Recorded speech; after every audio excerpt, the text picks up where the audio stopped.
Welcome back to 247 Sports on the road in Houston. I'm your host, Adam Finkelstein. That's Eric Bossi. That's Travis Branham. We are presented by Ford and built Ford tough. At least some of us are. So, fellas, it was a big night last night. For all the talk about the anticlimactic Final Four here in Houston, how about the way that first game went down? San Diego State advancing to the final, making a pair of tough twos in the last minute to do it, including the most dramatic buzzer beater from Lamont Butler. Ibas, I was following your social media. You had a better seat than anybody. What'd you think? It was incredible to be there and see all that unfold. And it was interesting because the game, the first half, it wasn't anything like we were expecting. It was fast-paced. Two non-shooting teams were bombing threes left and right. But then as the game wore on, San Diego State shrunk it down. They slowed it down to their pace. They started absolutely going to work on the offensive glass. They got the final stop they needed, and then Lamont Butler comes down and makes the shot of his life.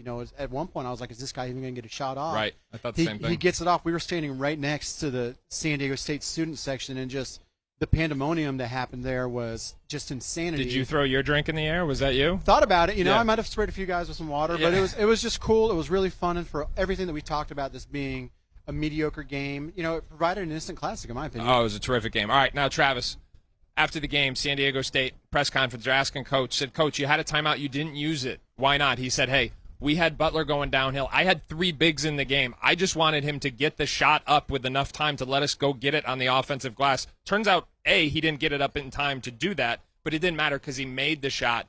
What did you think of that decision? Yeah, sometimes it's just best to just let your players just go out there and figure it out. It's what you recruit them for, especially in those situations. Get the ball in one of your best players' hands. Just let them go figure it out. And especially when you don't allow the defense to get set up, maybe they'll throw a curveball at you, get it set up in some sort of zone or something, and really throws you off.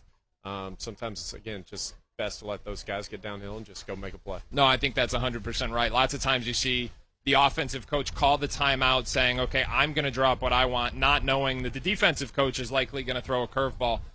While it was an incredible win for San Diego State, one that delighted the fan base, it is an absolutely heartbreaking loss for Florida Atlantic that, I should say, traveled really well here. I mean, there was a good representation of FAU fans here, and what a galvanizing event, not just for their athletics department, but for the entire school. Ibas, what can you say about the job that Dusty May and his team did this year, reaching a Final Four, just unprecedented? Yeah, absolutely incredible job. They dominated a conference that's a pretty good conference in Conference USA, and like you talk about, the moment this meant for the school, I've talked to you guys this week about how one of my best friends since I was 15 years old works in administration. This is why you threw your drink in the air in a bad way last night. At FAU. And he told me of the 4,500 tickets they had available, they had over 7,000 requests. So wow. Filling that was no problem. And also, I went over and spoke with him after the game, and there was a little bit of, oh man, I can't believe we lost. But then the overriding thing was, holy cow, we were in the Final Four, right, and a second away from going to a national championship game at Florida Atlantic, where we've never won a game in the NCAA tournament before. And they had basically every former player was on hand. So it was really a special moment for them. It's the happiest I've ever seen a losing team. And then, by the way, if they can hold off the Wolves in the transfer portal, they're going to be even better next year. Yeah, and that's what I wanted to ask you about. And so I'm going to pose this to both of you. FAU, the first things first, they had to retain their head coach. It seems like they've done that. They've got Dusty May to what is being now reported is going to be a 10-year deal. Matt Norlander, Gary Parrish, both talking about that, both on CBSSports.com as well as on the Ion College Basketball Podcast. They get the coach. Now it's, can the coach retain the players? Because here's the reality of the current college basketball landscape. As terrible as this is, those players have been recruited by other teams while this tournament is going on. I know that's not how the rules are supposed to go, but that's the pragmatic reality of where we are right now. So how does he keep those players in Boca? When you're Florida Atlantic, to be honest, it's all going to come down to relationship. I can't imagine Florida Atlantic's going to have one of these big, massive NIL collectives, because that's honestly what's luring most of these players from a small market team, because that's what this is becoming. It's a market now. Right. So you got small market teams, big market teams, your blue bloods. And so with Florida Atlantic, it's all going to be about Dusty May and this coaching staff just having this strong bond in this run that they just went on. It's about selling them. We can do this again next year. Not only come back to a Final Four, but maybe we come back and actually win the thing.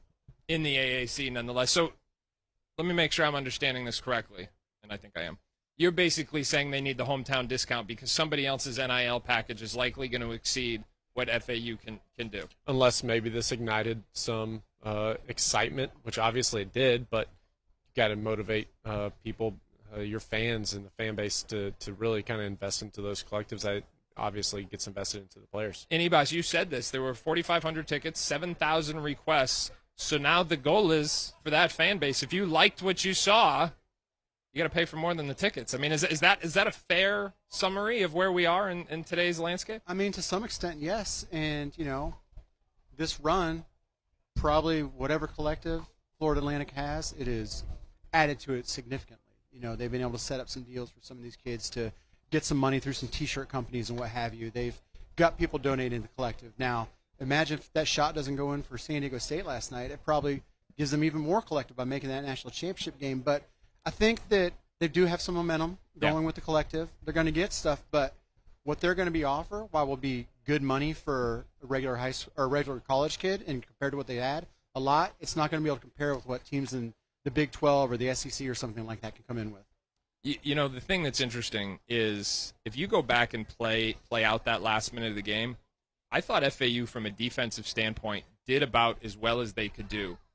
San Diego State calls that timeout, and FAU's defense is set, and they force a tough two. Again, you were closer than me, but it was about a 17-foot contested two right around 35 seconds there. San Diego State knocks that one down, and then I thought in defensive transition, without the benefit of a timeout, their transition defense was really good. And to your point, I didn't think San Diego State was going to get that shot up either. They came down, they built the wall, they leveled off dribble penetration, they contained it. I mean, if you're from a coach's perspective, you're looking at that from a defensive standpoint saying, you know what, we did about as good of a job as we possibly can. Yeah, absolutely. And that was all set up in the timeout before that when they had the ball on the offensive end and they got a clean look for John L. Davis at the rim that just San Diego State was able to contest just enough to keep it from going in. But they knew what their assignments were. They knew where they needed to be. It was clear they were cohesive. They were well coached. They were well run. And same for San Diego State.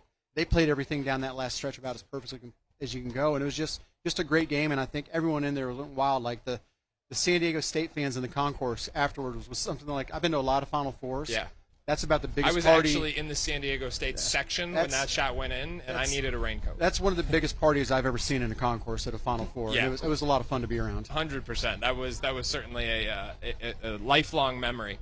FAU not the only team that saw the dream end last night. Of course, Miami, they ran into a team that is playing better than any team in the country right now, and that is the UConn Huskies. So Jim Larrañaga, this magical season, coming off an Elite Eight run in 2022, they take another step further, get to 2023 Final Four. Travis, I will ask you the same question we asked for FAU. Where does Miami go from here? Can they get back to a Final Four in the 2023-24 season? It's going to be all dependent upon what this roster really looks like. And the day after a Final Four, honestly, the next week, we're not going to really have any answers as to what that looks like. But based on what they did this year, just looking what they did with the transfer portal, I mean, how can you possibly say it's not possible for them to run back to the Final Four next year?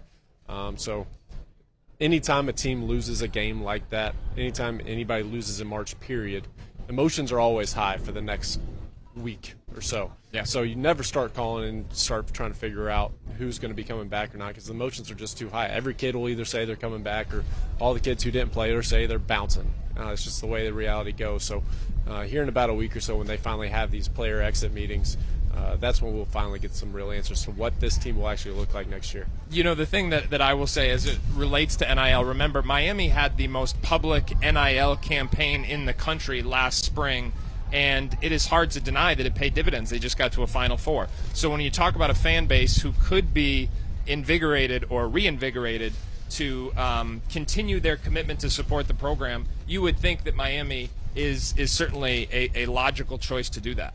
Yeah, no question. I mean, if there's a program that could open up the wallet, more specifically the Life Wallet, it's Miami with what they can do with John Ruiz and some of the other boosters or people. You just called him out by name. How about that? Well, I mean, he's very public on Twitter, so it's not like we're he's probably enjoying getting called out on Twitter. But it's going to see, does Isaiah Wong come back again, or does he say it's time to go to the NBA, want my stock as high as we can.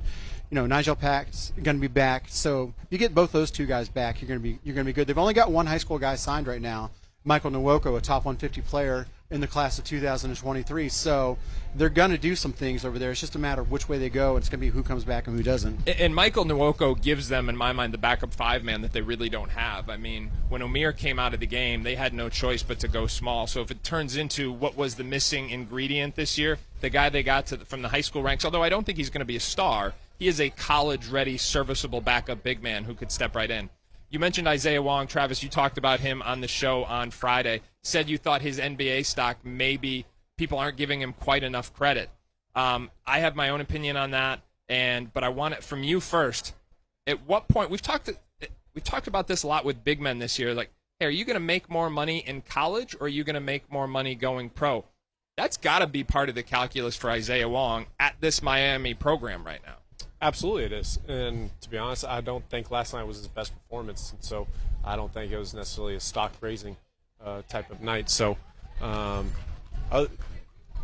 when it comes to some of these decisions, for some of these kids, it comes, especially for Isaiah Wong, who's already been in basketball for so long, it becomes, do I still actually want to keep on doing this? At some point, some of these kids just get tired of the just chaos that sometimes college basketball can be.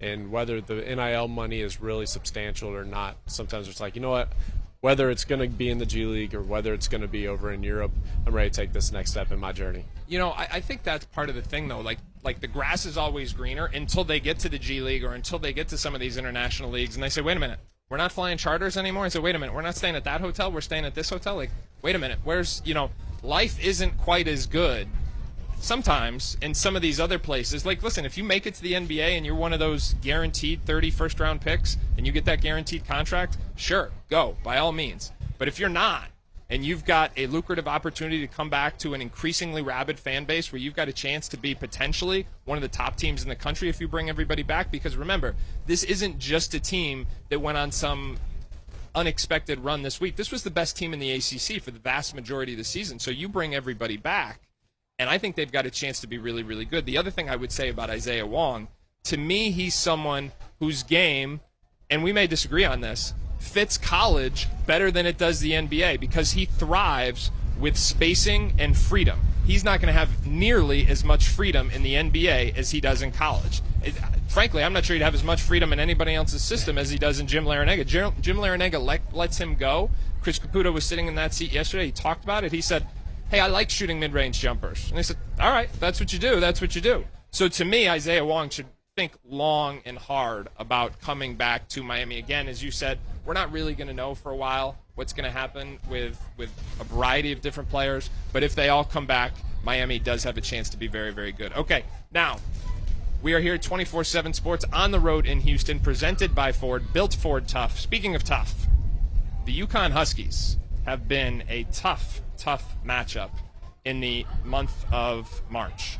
And it's April now. I think they're still a tough out. This is a team coming into last night's game.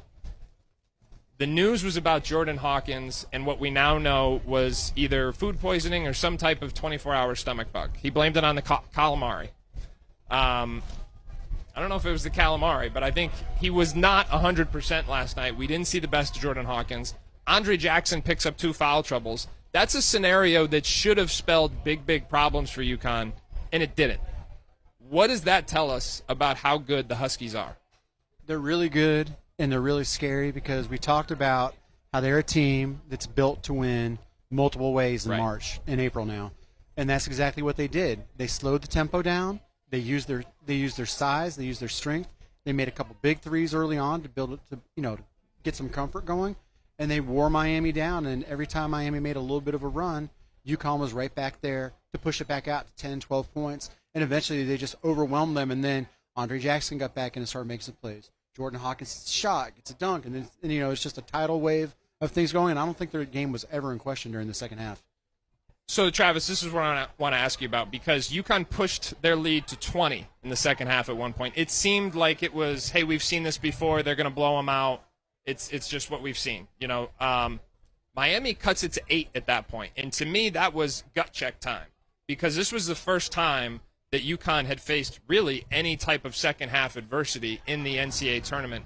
They responded, and they end up pulling away with a fairly easy win. I mean, relative to their first 4 performances, maybe not as easy as they expected.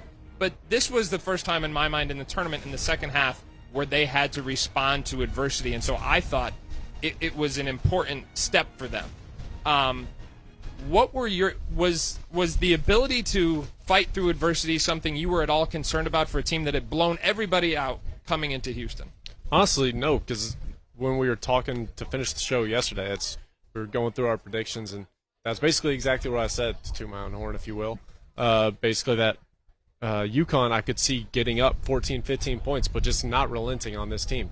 They went back against Texas. Texas is a team that got an interim head coach there, but also at the same time a bunch of transfers that we've seen some tendencies where these guys can start when adversity hits them, they'll start playing a little ISO ball, but with this UConn team, when that adversity hit, they all came together, and they really held really strong for the remainder of that game and pulled it out. And Ebas, I thought, we've talked about all week, you just mentioned it, this is a UConn team that can win in a variety of different ways.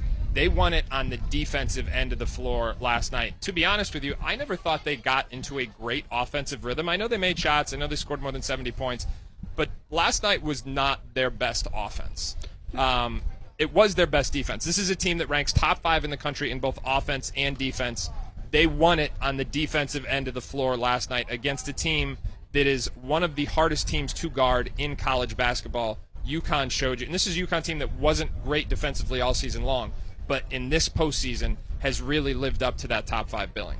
Yeah, I don't think we haven't spent enough time talking about their defense, especially in the postseason over these last couple of days. But to me, I think UConn knew that Miami was not going to be comfortable in a physical, grinded-out game.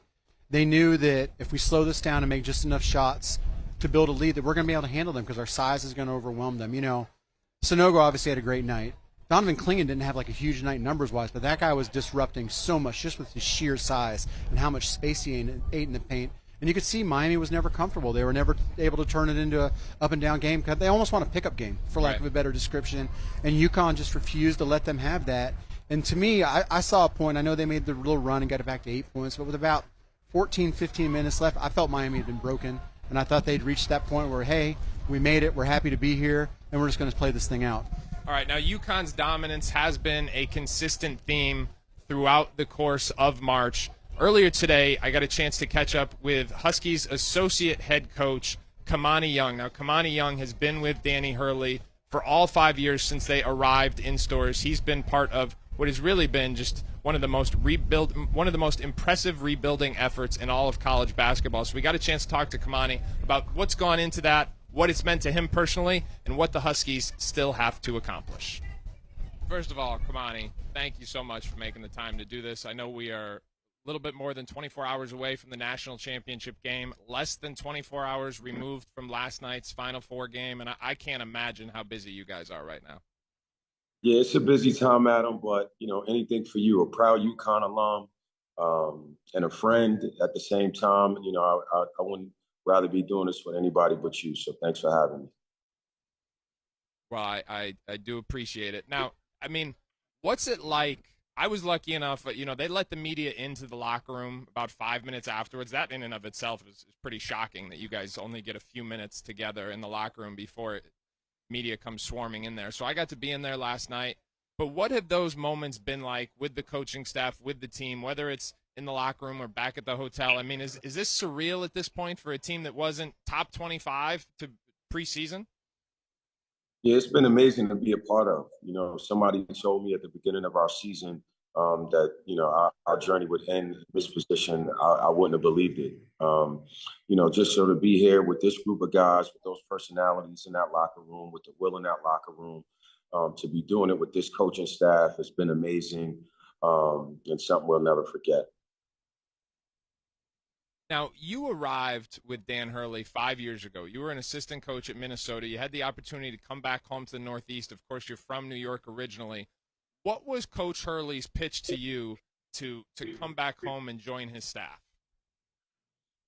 Yeah, I mean, listen, growing up in the Northeast and in New York specifically, you grow up watching UConn basketball. UConn basketball has been a staple of the Big East for the last 25, close to 30 years. So to be a part of a rebuild, with the expectation of getting this place back to where we are today, was a huge challenge, but something that you look for. It was a natural progression for me in my career. Um, so I was excited to be a part of it. Knowing Coach Hurley from grassroots and obviously his name and family name in the region, it was a perfect fit. And now, one of the things we've been talking about on set over the course of the last 3 days is what I've kind of referred to as the linear escalation of this UConn program over the course of the last 5 years, knowing where it was when you took over, how you had to upgrade that talent, and watching. Let's start with from a recruiting standpoint. You guys have kind of expanded your reach, if you will, each and every year. So it's gone from New England, New York, New Jersey, then into Philly, then down into the DMV. Now you're in Atlanta, you're in Seattle, you're really national at this point. It seems like every year you guys have taken another step. Has that been a deliberate part of the plan, or has that just evolved organically? Yeah, I think it's been a deliberate plan. I mean, when we got here, UConn wasn't UConn. We were in the AAC. We're coming off two losing seasons. You had a new coach and new coaching staff. So what we wanted to do was rely on prior relationships. From my days in grassroots, from coaches, just days in grassroots, along with the success that he had at Rhode Island. You couple that with our staff at the time that included Tom Moore, who's a UConn staple and a staple in the recruiting trail in the Northeast. So it was all about trying to tap into those relationships right away that can just help us land some big time recruits, and we did a good job of that. Landing that first class with guys like James Bouknight, and a Cook and Jalen Gaffney. It was a nice like foundation to build for us. And every year we wanted to improve in recruiting, improve as a team. Obviously, getting back into the Big East has helped a lot. And having success in the Big East and getting back to the tournament has allowed us to take those steps that you're describing to win a national program again. And now, one of the things we've seen on the court is as the talent base has improved, the product on the court, and this sounds self-explanatory, but there's been more intricacies within the offensive system. Coach Hurley's always been known for his defensive teams, but I think if you look at the team's offensive rating in the last 5 years, it's continued to go up, and to the point this year where you're top 5 offense in the country. Can you talk at all about that, about how the system has expanded or grown in correlation to the overall talent level? Yeah, I think that, we wanted to build a foundation that was built on defense and rebounding and toughness. And we've had some successful seasons doing that. But as you go along and you evolve as a coach, and Coach Hurley, you start recognizing that you need to be more than just, a good team on one side of the ball. And with that, we were able to plug some holes that that were left behind through the transfer portal. We had 3 really good players that we could build around, and Andre Jackson, Jordan Hawkins, and Adama Sanogo. And I always go back to good players want to play with good players. So it's easy to recruit a point guard when you have that kind of, core group that you can build around. Adding Alex Caravan, over the last 18 months has been extremely important to our team. Just having a 4-man at his position with his size and skill and toughness and shooting ability has made us that much more of a better offensive team. Now, you talked about recruiting, but the other thing, and the transfer portal, but you guys have utilized the transfer portal almost to supplement your roster. The key players, or several of the key players, I should say, Adama Sanogo, Jordan Hawkins, Andre Jackson, Donovan Clingan, Alex Caravan, you guys recruited them right out of high school. And the other thing that I noticed with that is the player development. The growth that someone like Adama Sanogo has made over the course of the last 3 years with regard to his skill set is really off the charts, and I'm not sure that that's gotten enough credit. You look at some of the shots he made last night, some of the ways he's passed the ball over the course of this tournament. I mean, this is not just a 5 feet from the rim double-double guy anymore that he was when he arrived. His skill set is really, in my mind, representative of the player development program that has really paid dividends for you guys. Yeah, 100%. I mean, that's what our program is built on. It's one of the pillars in our program is consistent improvement and skill development. So, all the credit goes to Coach Hurley and Luke Murray, who works with our bigs when it comes to Adama. Every summer, there's been a focus on improving his game away from the basket. Every summer, coaches, helped him develop more confidence in shooting the three and getting better in dribble handoffs in the ball screen game. Improve his passing, which we've seen. He had a career high in assists against Gonzaga. So to watch him improve that way has been great to see, but, also a huge testament to, what we're doing in our program every day. Now, this NCAA tournament, you guys have been nothing short of absolutely dominant. It just seems that everything is clicking at the right time for you, but I know there's still one game to play. How do you strike the balance between, keeping the momentum you have, but at the same time keeping the guys sharp, knowing that it's a San Diego State team that is also playing at a really high level? They defend at a high level. They're really physical, and quite frankly, they're a lot older than you guys are, just in terms of the age of the players on the team. Yeah, I'll tell you what, Coach has done an unbelievable job of is, building this tremendous amount of confidence in our guys, but also maintaining, a healthy balance of humility. We respect every opponent. We watch a ton of film. We prepare at a high level. So, as a staff, we help our guys understand that, you can get beat by anybody if you don't come ready to play. And I think we got a mature group that understands that. We started out on a real, on some highs during the early part of the season in the non-conference, getting out to 14-0, hit some bumps in the road in the Big East Conference, and that's not, that wasn't long ago. So we remember who we are, and we know what got us to this point, and we're just going to try to stay consistent in our identity that way. And if you're a program that's built on, if you have routines when you're on the road, pregame routines, that all goes out the window when you're at the Final Four. So we talk about, striking that balance between confident and hungry. But what's it like when your normal routine is broken? I mean, we're recording this on Sunday. Your guys are not in their normal routine. How has that affected your ability to prepare, not just last night, but for tomorrow night as well? I think we've embraced it. We've embraced everything that's come along with the Final Four. Coaches embraced it.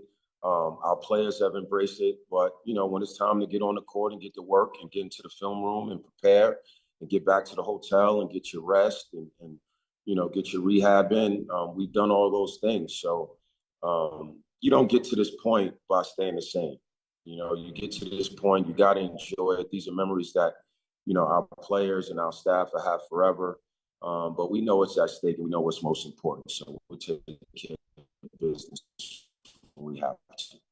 And the last question I'll ask you, I know, there have been a lot of stories told here at the Final Four. Stories of, Coach Hurley's story has been told, and it's a compelling one. You've got a compelling story of your own. As you alluded to, you and I met when you were a grassroots coach. I think that was more than a decade ago. You've gone through personal adversity. You've triumphed in an incredible way. What has this run, this team, this week been like for you personally? Yeah, it's been tough. It's been exciting, but sometimes I just take a moment and take a step back and just look at my journey, and it's amazing. And I hope that it can inspire other young coaches. When I got into coaching, there was no part of me that thought I would be coaching in the Final Four 12 to 15 years later. But, I'm excited to be here. My family is here to spend this time with me. As coaches, we don't always get to spend as much time with our families we want to. So to be able to experience this with them has been awesome. To be in a position to win a national championship, for a guy from Queens that started out in grassroots, doesn't happen every day. So I'm just taking it all in, putting our best foot forward. We're going to enjoy this moment with that team in the locker room and our staff, and I'll be able to reflect on it when it's all over. Well, I tell you what, if anybody's earned it, it's you. You guys have been playing at a very high level. Good luck tomorrow night. Thanks so much for making the time today. Adam, thank you. And again, anytime. Go Huskies. Kimani, thanks, man. That was huge. I really appreciate it. Was that good for you? Yeah, man, that was great. Awesome, all right, man. Kimani Young. You know what is the great thing about Kimani? He never has a bad word to say about anyone. Just for someone who has been through the adversity he has, gotten to the point in his life, just kind to every person he comes across. It's one of the reasons why he's a great recruiter, because he's not one of these grassroots coaches turned college coaches who only recruits the program he came from. Everybody who he comes into contact with becomes a supporter, and I think that's one of the reasons why UConn has become not just a powerhouse on the court, but a powerhouse on the recruiting trail as well. Yeah, no doubt. Recruiting is all about relationships at the core. There's all this new stuff out there, but at the end of the day, you've got to have the relationships, and people have to have a comfort level with you. And he is one of those guys. He can walk into any room in any city in America, be around anyone from any walk of life, and you just immediately feel comfortable and like you're a longtime friend of him or a loved one. And it's a special thing to do that. A lot of people can make people do that, but not be authentic with it. He's totally authentic with it because it's just who he is. 100%. All right, now, tomorrow night's final game, UConn versus San Diego State. Need one thing to watch from each of you. Travis, I'm going to start with you. What are you going to be focused on Monday night? Just how much San Diego State's defense and physicality can potentially impact and bother, especially the perimeter of the UConn Huskies. If they take Jordan Hawkins out of the game, and with their size and physicality, I think maybe they can battle with Sonogo and really keep him in check on the glass.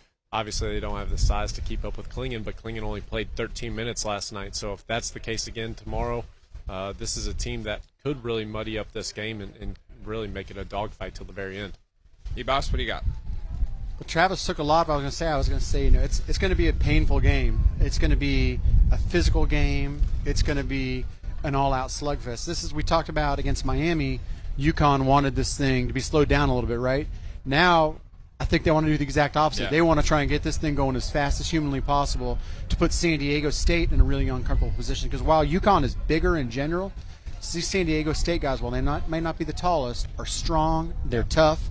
They get after it. And, Clubber Lang, when he's getting ready for Rocky, talked about pain. There's going to be a lot of pain in this game coming up. How can I beat that? I can't beat that. I got two things for you. One, to the point about the physicality, I think officiating is going to be absolutely critical tomorrow.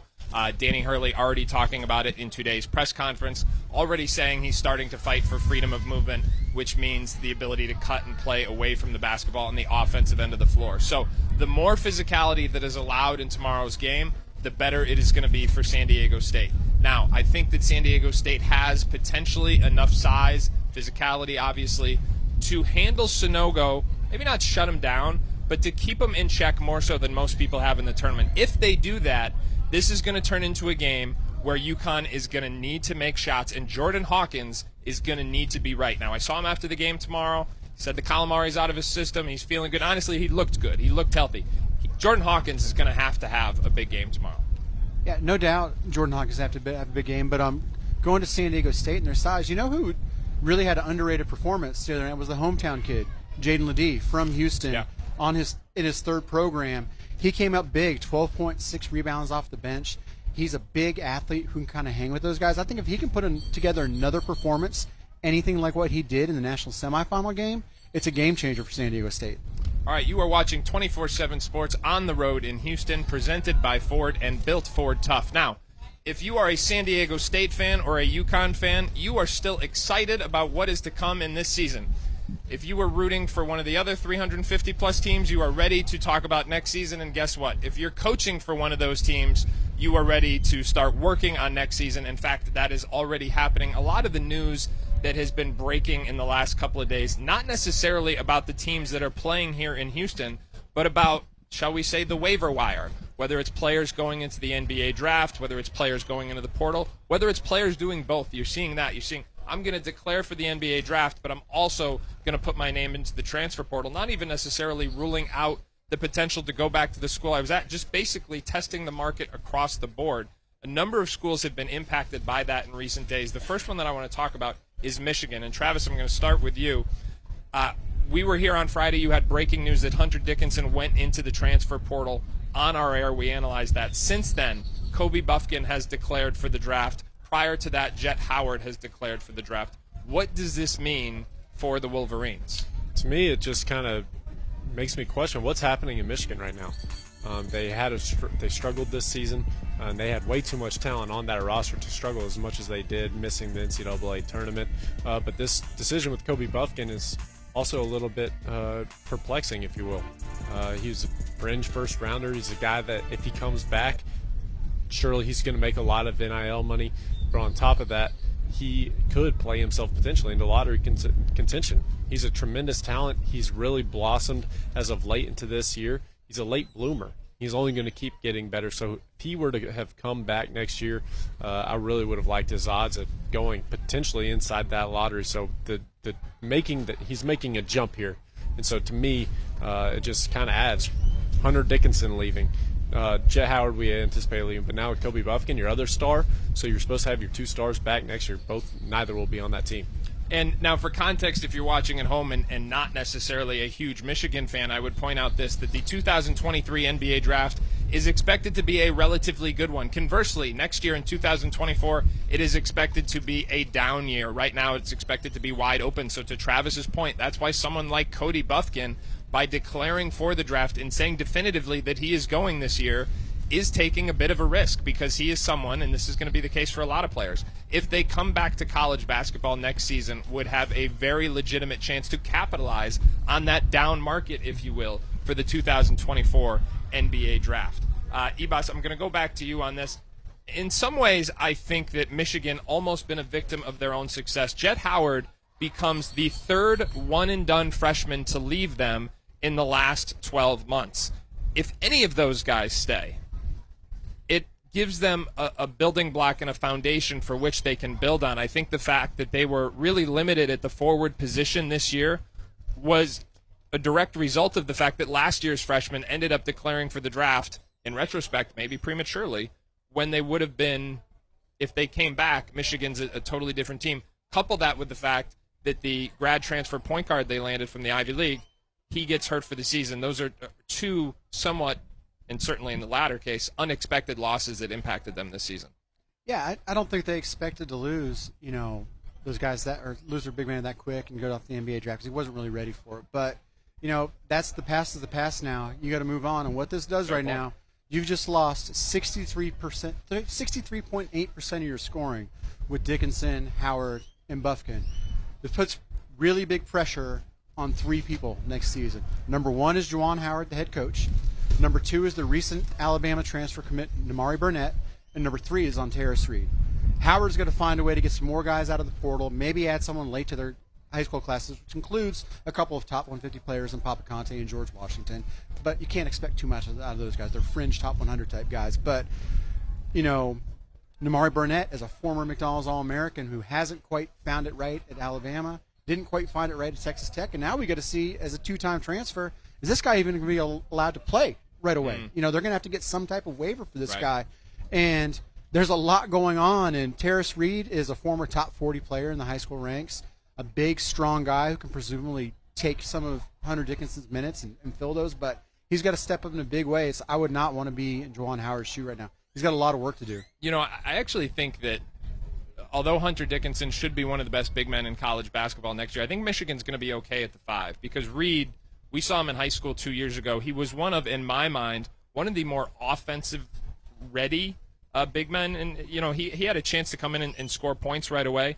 And in Papa Conte, what they have in my mind is one of the best defensive big men in high school basketball this year. I mean, we're talking about someone who's every bit of 6'10", 7'4" wingspan, chiseled physique, really good laterally, and a high-volume rebounder. So you put those two together, I'm not going to say it's Adama Sanogo and Donovan Clingan, maybe maybe the JV version, but I think they're okay at the 5. I think what they're going to need, Travis, is some shooting, some playmaking, and I think they're going to need some offensive punch. I mean, there's not really much to add. You nailed it. Yeah. So, all right. The other team that we'll talk about here is one. I mean, we're in their home city. We got to talk about Houston.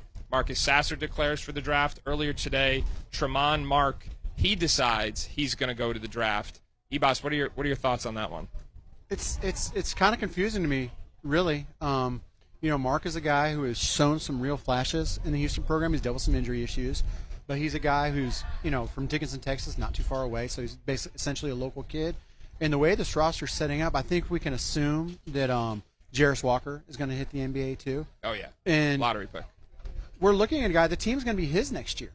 In a close place. Tramon Mark. Tramon Mark, in a style that he fits. So, maybe he's one of those guys that you talk about that can this could be posturing like Isaiah Wong last year. He's renegotiating? That's what you're saying? Could be. But, from talking to coaches, they do think that there's a chance that they can get him. And you could see a guy that next year, after averaging 10 points, 5 rebounds a game this year, could be a 16, 17-point-a-night guy and get 6 or 7 rebounds and really have that offense going through him. So it's going to be interesting as we start to hear rumors and what may or may not have happened to find out the real reason why Tramon Mark wants out. So when we approach Houston's roster, Travis, next season, we know they've got a lot of big guys in this high school recruiting class. They had Cedric Lath, who joined the team early, but for all intents and purposes, he's in the class of 2023, even if he's already on campus. If they're losing Tramon Mark and they're losing Marcus Sasser, two-part question. Who can we look to step up, and what do they need to do from a roster construction standpoint in the coming weeks and months to kind of fill in these gaps, unless there's a chance that they could re-recruit Mark and bring him back if he really is renegotiating like Bossie suspects? Yeah, I mean, I don't know if there's any replacing a guy like Marcus Sasser. Agreed. His leadership, his ability to go out and create instant offense in any sort of situation, that's irreplaceable. So you got to start looking towards the portal, relying on freshmen to come in and fill those voids. To me, it's just going to be exceptionally difficult. All right, now, reminder, you are watching 247 Sports on the road in Houston, presented by Ford, built Ford tough. If you're watching us on YouTube, please make sure to like and subscribe. But not only that, please make sure to drop some questions in the chat before this show is over. We are going to go back and address those. Got a couple good ones already. But there are some other teams that we're going to hit before we get to that. Ebas, you mentioned Amari Burnett already transferring to Michigan. That hasn't been the only player that Alabama has lost. Brandon Miller declaring for the draft, no surprise. Very likely top 3 pick, potentially top 2 pick. Helped himself as more so than any freshman in college basketball. Noah Clowney declaring for the draft. Was not expected to be one and done. Very similar to what we were talking about in Michigan, the unexpected one and done. What does that do in terms of ripple effects to future rosters? So how do you assess where Alabama is at going into next season? We know they're going to play up and down. I think what's going to be really interesting is they're really working hard to maybe get Javon Quinterly to come back for another year. So I think if Quinterly comes back for another year with him and Sears in the backcourt, they're going to have a lot of experience, some guys who can put some points up. They're going to maybe shift from a team that could score a bit on the interior to a team that's going to be more perimeter-based. Jaycon Walton, the transfer from Wichita State, is a nice pickup for them. He's a good wing athlete who could probably play some small ball 4 for them. I think they're going to need Charles Bediako to take a big step up. I thought he was a guy who was going to take a big step up this year. He also declared for the draft. I can't imagine he stays. Listen, we could declare for the draft right now. It doesn't mean we're staying. I can't imagine he's not going to get drafted. He needs to come back to school. Yeah, there's just so much going on. But, they are a hot program right now. And also they lost their recruit, R.J. Johnson. Yeah. Backed out of his letter of intent, a top 150 type guy. So they've got some holes to fill, but I think they've proven they kind of know how to navigate these waters. And they got to hire 2 assistant coaches too. Yeah. So there's a lot going on at Atlanta. So I'm sure Nate Oates is not getting very much sleep right now, but he's also got, his name out there sometimes for the right reasons, sometimes for the wrong reasons. But I tell you what, with the kids, Alabama is a program that's pops right now. And I think one last key is look for Rylan Griffin to take a huge step forward next year during his sophomore season. I think he's going to be the kind of key guy for them. I was going to say, for all the guys we're talking about leaving, Trav, they're still bringing back Rylan Griffin. Jaden Bradley is one of the top point guards in last year's class. Mark Sears, who's one of the top transfers last year. That's a pretty good returning nucleus that a lot of teams would be very happy to have. No question, but at the same time, you don't just take it lightly that you're losing Brandon Miller. Noah Clowney was going to be an exceptional player for them next year if he were to have come back. He obviously showed enough promise to go into this first round this year. But, yeah, tons of question marks regarding not only Alabama and Houston, but Kansas. There's every single one of the top-tier teams. What does Gonzaga look like next year if they don't return Drew Timme? All these 1 and 2 seeds, like we could see another transition of powers over the next 12 months. Well, now you mentioned Gonzaga, and we've got another former 5-star. Hunter Salas has gone into the portal, a prospect that really has yet to live up to those expectations we had coming out of high school. Now, I've said this before. I think I'll only speak for myself, but in that COVID season, it was harder than ever to evaluate high school prospects. We saw less. We saw almost nothing in person. So much was on film. So I think a lot of those evaluations were really tough to even in a market where you're projecting the future and can never be 100%. It was even harder that year. But if we were to recalibrate expectations for Hunter Salas right now, what would we say it was? And are there any possible destinations that we're hearing about or that could bring the most out of him? You know, Salas is a guy who from Omaha is more or less in my backyard, being Kansas City guys 2.5, 3 hours away. And he's a guy that I actually did get to see in person a bit during his senior year. So I'm willing to own up. There's some things I missed on him. I didn't take into account that he's not really comfortable shooting the jump shot. And the biggest thing for him has been a lack of strength and a lack of confidence. So he's going to need to find somewhere we can get that confidence back. Because when he gets minutes, he's a freak athlete. And he's shown to be that he's one of the best perimeter defenders in college basketball. But he's just been so far behind on the offensive end, it's tough to play him minutes just as a defensive specialist. So I would imagine he'll get somewhere back closer to home. You know, Creighton was right there with him when things went down. Kansas was right there with him. I don't know how interested they're going to be just yet on him. And I did reach out to some of the people around him. There's really not much vibe yet on what he's going to look for. But I would expect a little bit of a return to home. But I also think he needs to find another program that maybe gets up and down a little bit, because I don't think playing in a program that's physical of nature is going to be a good fit for him. Now, Trav, I apologize. I'm going to put you on the spot again, but you are the czar of the portal and the breaking news master here. Do we have any speculation on any schools that could be prioritizing, trying to target Hunter Salas early, or that are even perceived as potentially good fits? As Bossy said, we are looking straight back home. So for me, I'm looking at Nebraska and Creighton. Creighton's already landed Isaac Trout. He was a Virginia transfer. He's coming back home. So for Hunter Salas, I'm going to be keeping my eye on those two teams. Does he shoot it well enough for Creighton? He's not his forte, as I said. You know, it's something he needs to get his confidence back. You know, I thought and he they, was. I mean, they don't like to compromise on shooting. Yeah, I Creighton. thought he was going to be a better college shooter, because I don't think his shot is broken. It's a confidence issue, and just getting back and just finding somewhere where he feels good. But again, you know, we'll see with him. You know, Hunter is a bit of a free spirit, so we're going to see what he wants to do with this. All right, now, one player who has not hit the portal, who is not declaring for the NBA draft, that is Villanova's Justin Moore. And in a Big East that is expected to be absolutely loaded next year, this is huge for Kyle Neptune and Villanova. Guys, last year, Justin Moore, what turned out to be Jay Wright's, as of this point, final season in college coaching. Justin Moore goes down with that injury, and he misses the better part of this season. I think Justin Moore really could have been a huge catalyst in a first season under a new head coach because of the leadership, because of the experience. What did it mean to not have him this year, and what could it mean to have him back next season? It was tough on me. You see, they struggled offensively because not only did they have Justin Moore out with injury, Cam Whitmore was hurt to start the season off. So, you know, they were really operating at a serious disadvantage, and with a new head coach, even though he was familiar with the program, Kyle Neptune was still looking to get his feet wet. You know, what's cute with Justin, if you look at the way Justin Moore was playing at the end of the season, I think he was averaging almost 17 points a game over the last 4 games of the year. We were starting to see the real Justin Moore. And I'm glad to see a guy like that coming back because he fits the program. The program seems to fit him. It had been crazy for like last week and a half. I'd been getting all kinds of texts from college coaches. Hey, you got Justin Moore's number. We hear this guy's going to enter the portal. And to see him come back, I think, is good. It's a great step in the right direction for Kyle Neptune. I think he can help nurture Mark Armstrong, who's going to be a big part of their program and needs to take a big leap next year. So it's just a big win for them.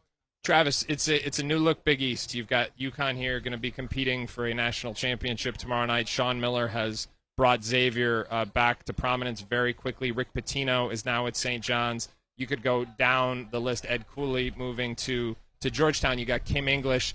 retaining the roster at Providence. We talked about Creighton. There's so many others there. Where does Villanova fit in this new look Big East? Because it was only a year ago, but it seems like the Jay Wright era is suddenly a long time ago.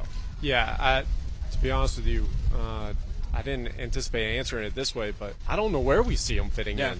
The coaching in that conference, I mean, is it the best in the country?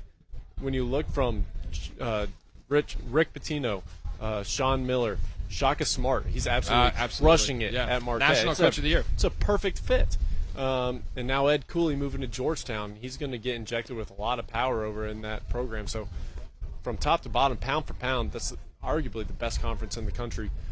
So where Villanova stacks up now with Georgetown now taking – we're going to presume that they're going to start taking a lot of players out of DMV, which Villanova historically has done exceptionally well in. Yep. So now you're going to start having to look elsewhere to get these recruits. I don't know, for a program that's been such a powerhouse for the last 15 years, it's weird where this is going, and that's just the transition of powers with everything that's gone on in the landscape. And simultaneously, you've seen a former Big East coach at Seton Hall, Willard, go to Maryland, and now Maryland is recruiting the DMV at levels that we haven't seen in years past. And again, I think a lot of this is NIL related. Villanova, as far as we know, does not have the collective strength in terms of NIL that some of these other schools did. So, Jay Wright, who's quickly become one of the best analysts in the game, to no one's surprise, I saw him interview Kyle Neptune on CBS this year, and he kind of laughed about it. He said, geez, I left you a tough spot, didn't I? And I was like, yeah, you really did. You really, really did. Because I think that, Kyle Neptune is a smart, qualified young coach. But this is not the job that it was 3 or 4 years ago. This is a vastly different scenario at Villanova. All right, again, you are watching 247 Sports on the road in Houston, presented by Ford, built Ford tough. As I said, if you are watching on YouTube, please make sure to like and subscribe and drop some questions in the chat. In our last few minutes here, we are going to answer some of those questions. The first one is from Tyler Chambers, and he wants to know, who has the brighter future out of the two teams that lost last night, FAU or Miami? Obviously, both going in the state of Florida. Either of you want to jump on this? I think maybe for the immediate future, I might say Florida Atlantic, especially if they can keep those guys out of the transfer portal. Got a quick head turn from Travis there. I think we're going to have a rebuttal. No, but if they can keep those guys out of the transfer portal, but that's going to be really tough to sustain the level of success they had this year beyond maybe another year or two. Now, can they be successful and be viable NCAA tournament competitors every year? Yes. So for the next year or two, I'm going to say Florida Atlantic might have a little more upside. But the long term, it's got to be Miami. Just because they're more established, they've got more resources. Don't hedge. Don't hedge. No, I'm not hedging. I'm answering in two ways because I think, especially relative to where they are and where they've been, absolutely, the upside for Florida Atlantic to go truly raise their program to a new standard is here for the next couple. Years. Whereas Miami has already reached the standard, and now it's about maintaining the new standard that they've reached. All right, Trav, you got a take on that, or you want? Honestly, his argument was actually very well put. So I don't really have much disagreement. No rebuttal from Branham. No, really not. They have a tremendous amount of upside, like he said. But to me, what I was saying the other day, how long are you actually realistically going to be able to keep Dusty May at Florida Atlantic? Yeah. When he leaves, where does that program go? We've seen that happen before, and it leaves programs in disarray, and you don't really see them very much in the future after that. So, and the reality is, they lost last night. There's no big jobs left on the table anymore in this cycle. So unless someone was waiting until he was done to make a coaching change, there was no job left for him to take. So credit FAU for doing what they have to do, signing him to that 10-year deal. I've heard that his family and he are very happy there. But at the end of the day, there are going to be bigger jobs with bigger platforms and bigger paychecks and contracts that are bound to come along if he sustains not this level of success, but anywhere close to the level of success that he's shown this year. All right, second question. This one from Jason Hines. Any news on Hunter Dickinson or Caleb Love? Should we expect any commitments soon? I will hand that over to the czar of the portal. Caleb Love, it's been reported that he is going to be taking, or he's not taking a visit, but he's on a Zoom call with Indiana today. Seems like there's been some traction there.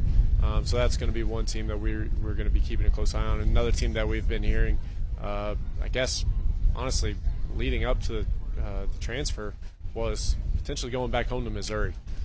That's going to be a team that we are also keeping a close eye on. Both of these kids are keeping things very tight to the vest. It's really hard to get access to information. But with Hunter Dickinson, schools again, Georgetown, it's going to be a team we're keeping an eye on. Kentucky, if they were to lose Oscar Tshiebwe, he has the option to come back. But when we're talking about market value, going to a school like Kentucky, you're not going to find many places that can compare when it comes to NIL. So those are some of the options, but I don't anticipate a decision in the real near future. We also mentioned Syracuse the other night, where Brendan Strawn, who is Dickinson's former AAU coach, he's just been hired on staff there. Also, at the other thing we didn't talk about was Maryland. Maryland is right down the street from DeMatha, and here's an interesting tidbit. They have an opening on staff. Tony Skinn just named the head coach at George Mason. They have an opening on staff. Hunter Dickinson's high school coach, Mike Jones, currently at Virginia Tech. Is Virginia Tech in the mix for Hunter Dickinson? Is Mike Jones someone who is going to be, forget about his ties to players, Mike Jones is an accomplished coach who you would think is going to be in high demand no matter what. These are all variables that could potentially factor into where Hunter Dickinson could end up. All right, next question. Of the major programs that have hired a new coach so far, who do you expect to have the most immediate success next season? St. John's. Next question. No, I'm sorry. Ibas, what do you got on that? I'm in total agreement with you. It's hard to bet against Rick Pitino and St. John's in his stomping grounds of New York and the buzz that he's already built, and I think they're going to be ready to play. And I fully expect them to be in the NCAA tournament next year and competing to win in the NCAA tournament. Trav, anything to add? The only other secondary option I could throw is maybe Rodney Terry, if he kind of classifies in that. Sure. I mean, yeah. They still got plenty of talent on that team to come back next year. The structure seems pretty well put and in place. So, I mean, obviously he was the head coach all this year. So if we're going to throw him into that conversation, I'll throw him into there. But yeah. Again, I'm going to vote with Rick Pitino and St. John's. But if you maintain that roster, and to his credit, he maintained that recruiting class, and Ron Holland, A.J. Johnson, he's got some additional firepower. They're probably going to be a player in the portal as well. So I think Texas, if you consider them eligible for that question, is certainly a good option. All right, last question. Jordan Hawkins can be very good off-ball screens three-point shooter. Is he a top 15 pick in this year's NBA draft? Trav, I will start with you, and then I will come back and give my own answer to that as well. Top 15? Certainly a logical argument can be made. I think when we're looking at this draft class, the top 4, top 5, there's not really much movement. What we expect is basically what we're going to get. But after that 6, 7, to honestly about 2025, that thing can go in any direction. So for Jordan Hawkins, with his ability to make those shots, because his shot prep, especially flying off screens, going 100 miles an hour and just stopping on a dime and just rising and drilling a shot, not many people can do that. It's going to be a coveted skill. Shooting is always a coveted skill with the NBA, and he still has some untapped potential as his frame continues to grow and expand.